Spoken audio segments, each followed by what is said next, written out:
शीशों को बना है वीतरागी जो, वो सच्चा संत ही एक दिन यहाँ अरिहंत होता है, वो सच्चा संत ही एक दिन यहाँ अरिहंत होता है। ऐसे संत हमारे बीच में आज उपस्थित हैं जिन्होंने उत्तर प्रदेश को एक नई ऊर्जा प्रदान करी है, उत्तर प्रदेश को एक नई ऊंचाइयों पर ले जाने कर आज खड़ा कर दिया है और विश्व में उत्तर प्रदेश का नाम बहुत ही सम्मान के साथ आज लिया जाता है। उसका श्रेय हमारे श्री माननीय योगी आदित्यनाथ जी को जाता है। अपने कर्मठ कार्यों से हम सबको इन बातों को ध्यान में रखना होगा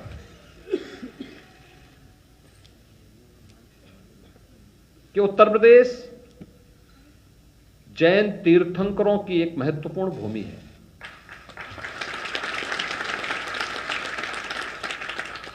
भगवान ऋषभ देव अयोध्या के पहले राजा थे।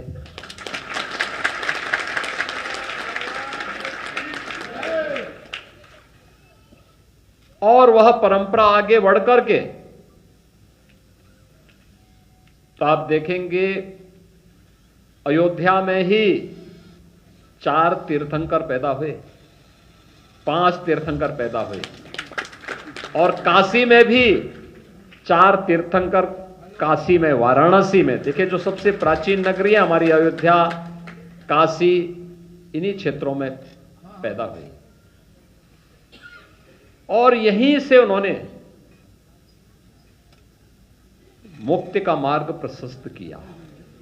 ऋषभ देव की ही परंपरा में, भगवान ऋषभ देव की ही परंपरा में भगवान मनु पैदा हुए थे, जिन्होंने मानव धर्म की रचना करके पूरी सृष्टि के अंदर इस परंपरा को आगे बढ़ाया था और उसी परंपरा में भगवान राम का जन्म हुआ था।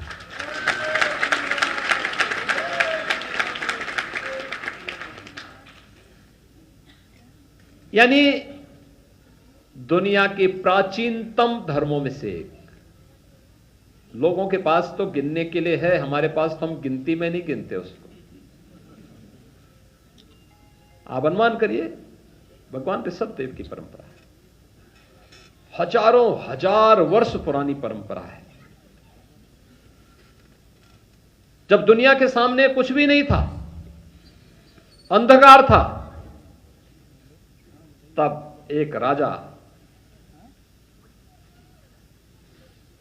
उस परंपरा में सब कुछ छोड़ करके ज्ञान की उस अगूढ़ साधना में अपने आप को समर्पित करते हुए लोक मंगल की कामना से आगे बढ़ करके इस परंपरा को आगे बढ़ा, ये परंपरा हमें देते हैं। और आज हम यहां पर विश्व नौकार महामंत्र के इस आयोजन के साथ जुड़ रहे हैं। व्यक्ति जितना अंतःकरण से शुद्ध होगा, उसकी आवाज में उतना ही दम भी होगा, उतनी ही ताकत भी होगी। जोर से बोलने से आवाज में ताकत नहीं होती, लेकिन साधना की सिद्धि पर की पराकाष्ठा पर पहुंचा हुआ कोई भी साधक, कोई भी सिद्ध जब अपनी बात को कहता है तो उसके अंतःकरण के भाव ही उस ताकत का एहसास करा देते हैं।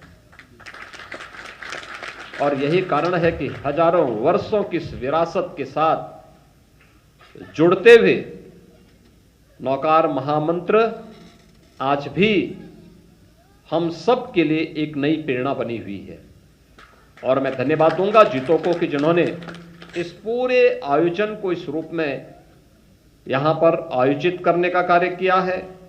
दुनिया के अंदर न केवल जैन परंपरा को मानने वाले, बल्कि उस हर भारतीय के मन में जिसने सभी पूज्य तीर्थंकरों के उपदेशों से प्रेरणा लेकर के जीवन जीने की इस कला को आगे बढ़ाया है, उन सभी से प्रेरणा लेने का कार्य